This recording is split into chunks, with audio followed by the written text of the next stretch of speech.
opportunity to reflect on the power of yoga in our lives. Whether you are a seasoned practitioner or a curious beginner, there is something for everyone on this day. ಪಾದದ ಕೆಳಗೆ ಹಸ್ತ ಸೇರಿಸೋಣ. ಮಂಡಿ ಚಿಪ್ಪುಗಳು ನೇರವಿರಲಿ. ಸಾಧ್ಯವಾದರೆ ಸೇರಿಸಿ, ಇಲ್ಲ ಅಂದರೆ ಎಷ್ಟಕ್ಕೆ ಸಾಧ್ಯವಾಗುತ್ತೋ ಅಷ್ಟಕ್ಕೆ ಮಾತ್ರ ಬಾಗೋಣ.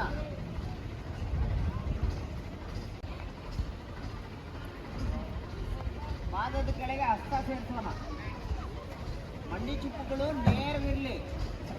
ಸಾಧ್ಯವಾದರೆ ಸೇರಿಸಿ, ಇಲ್ಲ ಅಂದರೆ ಎಷ್ಟಕ್ಕೆ ಸಾಧ್ಯವಾಗುತ್ತೋ ಅಷ್ಟಕ್ಕೆ ಮಾತ್ರ ಬಾಗೋಣ.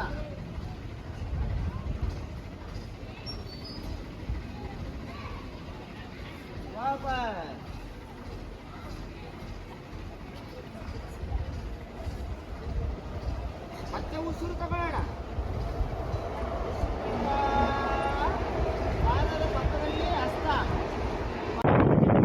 ಇದೇ ಜೊತೆಯಲ್ಲಿ ಯೋಗ ಏಕೆ ಬೇಕು ಅಂತೇಳಿ ನಿನ್ನೆಲಿಂದ ನಮ್ಮ ಟೀಚರ್ಸ್ ಆ್ಯಂಡ್ ಕ್ರೀಡೆಯರ್ಗಳ ಯೋಗದ ಬಗ್ಗೆ ಒಂದು ವಿವರವಾಗಿ ಹೇಳಿದ್ದಾರೆ. ಯೋಗ ಡೇಯಲ್ಲಿ ಒಂದು ಸ್ಪೀಚ್ಗಿಂತ ಮುಖ್ಯವಾಗಿ ಯಾರ್ಯಾರು ಎಷ್ಟೆಷ್ಟು ನೀವು ತುಂಬ ಚೆನ್ನಾಗಿ ಯೋಗದ ಬಗ್ಗೆ ಆಸಕ್ತಿ ಐತೆ ಇಲ್ಲ ಅನ್ನೋದು ಅವ್ರು ನಮ್ಮ ಸಾರು ಯೋಗ ಪಟುಗಳು ಹೇಳ್ತಾರೆ ನನಗೆ ಪರ್ಸ್ನಲಾಗಿ ಎಲ್ಲರನ್ನ ನೋಡಿ. ಯೋಗ ಎಂದರೆ ವಿಜ್ಞಾನ,